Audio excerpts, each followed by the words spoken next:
Assalamualaikum warahmatullahi wabarakatuh. Bismillahirrahmanirrahim. Alhamdulillahirrabbilalamin. Assalatu wassalamu ala asrofil anbiya'i wal mursalin wa ala alihi washabbihi ajmain. Pertama-tama, marilah kita panjatkan puji dan syukur kita kehadirat Allah Subhanahu wa taala yang telah memberikan kita banyak nikmat sehingga kita dapat menikmatinya hingga saat ini. Salawat serta salam tidak lupa kita hadiahkan kepada junjungan Nabi kita Muhammad SAW yang keadaan kita dapatkan syafaatnya di yaumil akhir kelak.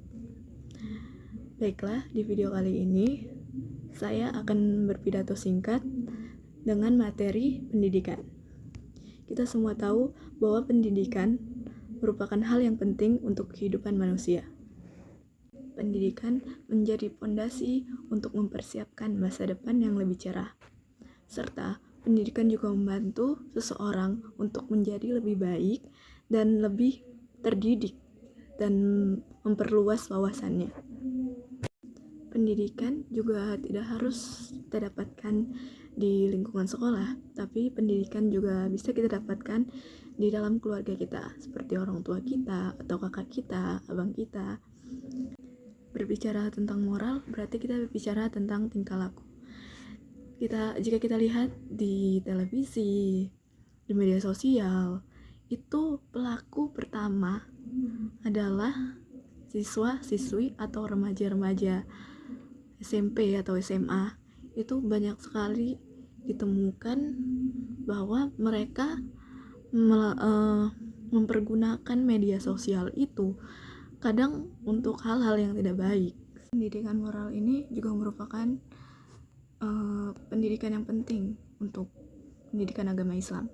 Seperti sabda Rasulullah SAW, yaitu a'malul mu'minina imanan ahsanuhum khuluqan, yang artinya orang mukmin yang paling sempurna imannya adalah orang yang paling baik akhlaknya. Hadis riwayat Tirmizi. Hal-hal yang mendorong krisisnya pendidikan moral anak itu, yang pertama adalah lingkungan keluarga dan lingkungan masyarakatnya. Jika lingkungan keluarga dan masyarakatnya itu baik, maka pendidikan moral yang ada pada anak itu baik. Tapi jika lingkungan keluarga dan lingkungan masyarakatnya itu buruk, maka moral anak juga sama, menyesuaikan dengan lingkungannya dia. Seperti contohnya, lingkungan keluarganya itu kadang gak peduli, atau sering berkata kasar, atau dalam rumah tangga itu sering ada terjadi kekerasan ya, pada anak atau pada istri. Gitu juga dengan lingkungan masyarakatnya. Mungkin orang-orang di sana kurang ramah atau tingkat kepeduliannya itu rendah. Jadi itu juga merupakan faktor pendorong krisisnya moral anak. Dan yang kedua itu kurangnya pendidikan agama. Kalau kita bicara moral itu pasti kita balik ke pendidikan agama, karena moral merupakan akhlak ya. Kalau bicara tentang akhlak itu seharusnya orang tua itu sudah harus memberikan pelajaran moral atau akhlak pada anaknya sewaktu masih kecil. Jadi kalau misalnya kurang peran pendidikan agamanya itu, ya itu juga akan melibatkan anak menjadi sosok yang kurang kurang ilmu atau kurang moralnya dan akhlaknya.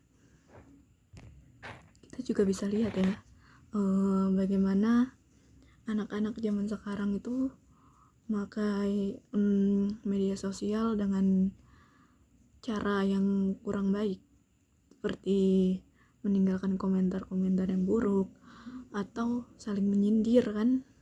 Udah kita banyak ketemukan di media sosial, dan kita juga bisa lihat di televisi udah banyak kan, seperti tawuran, kenakalan remaja, atau bahkan ada yang hanya gara-gara saling menyindir atau saling mengejek itu dia melakukan tindak kriminal. Dan itu merupakan karena kurangnya pendidikan moral yang mungkin dia kurang diberikan di sekolah ataupun di lingkungan keluarganya. Jadi anak didik tersebut jadi seperti kurang kepeduliannya dan kurang bagaimana dia harusnya bersikap di masyarakat. Di sini juga saya berpesan kepada mahasiswa, terutama saya juga yang merupakan mahasiswa pendidikan agama Islam yang nantinya saya akan menjadi guru. Di sini sebelum kita terjun ke dalam memberikan arahan untuk orang lain, kita sebaiknya juga harus memberikan pelajaran dan arahan untuk misalnya kita punya adik atau sepupu, itu mungkin bisa dari sana kita belajar kan, kita beritahu dia seperti apa pendidikan moral itu, bagaimana menjadi manusia yang baik, dan bagaimana cara kita bersikap di masyarakat. Itu saja yang bisa saya sampaikan. Kurang lebihnya saya minta maaf.